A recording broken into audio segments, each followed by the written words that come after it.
क्या आप जानते हैं स्वर्ग की अप्सरा तिलोत्मा और राजा बलि के पुत्र साहसिक पर अत्यंत क्रोध में आकर ऋषि दुर्वासा ने उन्हें पशु और दानव की योनि में जन्मने का श्राप दिया था।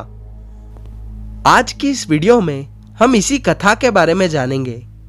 नमस्ते मित्रों, स्वागत है आपका हमारे इस चैनल हिंदू माइथोलॉजी में। एक समय की बात है, राजा बलि का पुत्र साहसिक देवताओं के साथ युद्ध कर और उन्हें परास्त कर गंधमादन की ओर प्रस्थित हुआ। उसी वक्त स्वर्ग की अप्सरा तिलोत्मा वहां पहुंची और उसने साहसिक को देखा और साहसिक ने उसको। दोनों एक दूसरे पर आकर्षित हो गए। तिलोत्मा ने अपने सौंदर्य से साहसिक को मोहित कर दिया। फिर वे दोनों एकांत में यथेच्छ विहार करने लगे। वहीं ऋषि दुर्वासा श्री कृष्ण के चरणों का चिंतन कर रहे थे। वे दोनों उस समय कामवश चेतना शून्य थे। उन्होंने अत्यंत निकट बैठे ऋषि मुनि को नहीं देखा। शोर सुनकर सहसा मुनि का ध्यान भंग हो गया और उन्होंने उन दोनों की कुत्सित चेष्टाएं देख क्रोध में आकर बोला, ओ गधे के समान निर्लज्ज नराधम, उठ। भक्त बलि का पुत्र होकर तू पशु व्रत आचरण कर रहा है।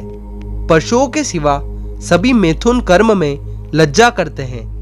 विशेषतः गधेह लज्जा से हीन होते हैं। अंतः अब तू गधे की योनि में जा। तिलोत्मे, तू भी उठ। दैत्य के प्रति ऐसी आसक्ति, तो अब तू दानव योनि में जन्म ग्रहण कर। ऐसा कहकर दुर्वासा मुनि चुप हो गए। फिर वे दोनों लज्जित और भयभीत होकर मुनि की स्तुति करने लगे। साहसिक बोला, मुने, आप ब्रह्मा, विष्णु और साक्षात महेश्वर हैं। भगवान, मेरे अपराध को क्षमा करें, कृपा करें। यह कहकर वह फूट फूट कर रोने लगा और उनके चरणों में गिर गया। तिलोत्मा बोली, हे नाथ, हे दीनबंधो, मुझ पर कृपा कीजिए। कामुक प्राणी में लज्जा और चेतना नहीं रह जाती। ऐसा कहकर वह रोती हुई दुर्वासा के चरणों में गिर गई। उन दोनों की व्याकुलता देख मुनि को दया आ गई। दुर्वासा बोले, दानव, तू विष्णु भक्त बलि का पुत्र है। पिता का स्वभाव पुत्र में अवश्य रहता है।